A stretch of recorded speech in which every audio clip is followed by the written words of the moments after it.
Hello everyone, আসসালামু আলাইকুম। আশা করি ভালো আছেন সবাই। ঢেঁড়স এমন একটি সবজি যা খেতে ভীষণ ভালো লাগে, সেটা হোক ভাজি বা কোনো মাছের সাথে বা এমনিতেও যদি রান্না করে খাওয়া যায় চমৎকার লাগে। আজকে করেছি খুবই সিম্পল একটি প্রিপারেশন ঢেঁড়সের। তো চলুন শুরু করা যাক। কী লাগছে দেখে নিন। আমি এখানে নিয়েছি 350 গ্রামের মতো ঢেঁড়স, আদা রসুন পেস্ট 1 চা চামচ করে, পেঁয়াজ কুচি মিডিয়াম সাইজের 2টো, কাঁচামরিচ আর কিছু মশলা। প্রথমে একটি কড়াইতে তেল দিয়ে নিচ্ছি আমি পরিমাণ মতো। তার মধ্যে দিয়ে দিচ্ছি পেঁয়াজ কুচি মিডিয়াম সাইজের 2টো। এবার এই পেঁয়াজগুলোকে আমি একটু ভালো করে ভেজে নিচ্ছি। Please to subscribe my channel and press the bell icon, তাহলে নোটিফিকেশনটি সবার আগে আপনার কাছেই যাবে আর এই ভিডিওটি সবার আগে আপনিই দেখতে পাবেন। যখনই পেঁয়াজগুলো একটু ট্রান্সলেট হয়ে আসছে, তার মধ্যে আমি দিয়ে দিচ্ছি 1 চা চামচ করে আদা আর রসুনের পেস্ট।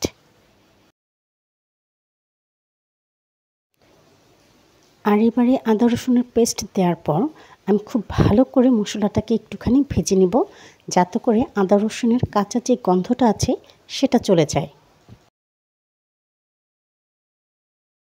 মিনিটখানেক ভেজে নেওয়ার পরে এবারে এখানে আমি দিয়ে দিচ্ছি স্বাদ অনুযায়ী লবণ, হাফ চা চামচ শুকনো মরিচের গুঁড়ো, হাফ চা চামচ ধনে গুঁড়ো, হাফ চা চামচ হলুদের গুঁড়ো। এবার এই মশলাগুলোকে আমি খুব ভালো করে একটু নেড়ে চেড়ে কষিয়ে নিচ্ছি। আর এরই মধ্যে আমি একটু দিয়ে দিব অল্প পরিমাণে পানি, যাতে করে এখানে যে মশলাগুলো আছে পুড়ে না যায়। আমি এখানে খুবই সামান্য পরিমাণে পানি দিয়েছি আর রান্না করতে থাকবো ততক্ষণ পর্যন্ত যতক্ষণ না পর্যন্ত তেল সারফেস আউট হয়ে যাচ্ছে আর সেই সাথে মশলার কাঁচা গন্ধটা চলে যাচ্ছে। Please like, comment, share more and more. তেল কিন্তু একেবারেই মশলা ছেড়ে দিয়েছে। এর মধ্যে আমি এবার অ্যাড করে দিচ্ছি কেটে রাখা সেই ঢেঁড়সগুলোকে এবার খুবই ভালো করে নেড়ে চেড়ে মিশিয়ে নিচ্ছি সমস্ত মশলার সাথে।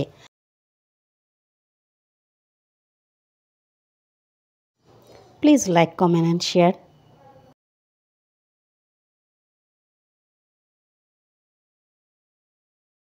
এবারে ঢেঁড়সের মধ্যে আমি পরিমাণ মতো পানি দিয়ে দিব আর ততক্ষণ পর্যন্ত রান্না করে নিব যতক্ষণ না পর্যন্ত ঢেঁড়সগুলি পরিপূর্ণভাবে সেদ্ধ হয়ে যাচ্ছে। Please to subscribe my channel and press the bell icon.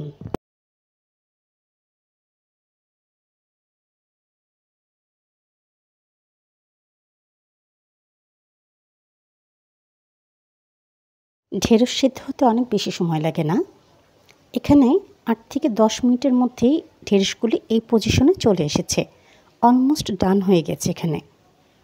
এবার এখানে আমি দিয়ে দিচ্ছি 1/4 চা চামচ জিরের গুঁড়ো আর সেই সাথে 4 থেকে 5টি স্লিট করে কেটে রাখা কাঁচামরিচের থেকে খুব সুন্দর একটি ফ্লেভার আসবে, কিন্তু আপনারা যারা ঝাল খেতে পারেন না তারা অবশ্যই এই স্টেপটাকে স্কিপ করে দিবেন। ঢেঁড়স কারি কিন্তু ডান। এবার আমি আপনাদেরকে বেড়ে দেখাচ্ছি। ঢেঁড়সের এই কারিটি চমৎকার লাগে ভাতের সাথে খেতে, তাছাড়াও আপনারা রুটি বা পরোটার সাথেও ট্রাই করে দেখতে পারেন।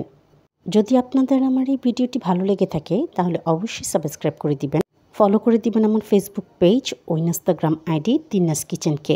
এতক্ষণ সাথে থাকার জন্য আর পুরো ভিডিওটি দেখার জন্য আপনাদের অনেক অনেক বেশি ধন্যবাদ। ইনশাল্লাহ দেখা হবে আবার কোনো নতুন ভিডিওর সাথে, ততক্ষণ সাথেই থাকুন।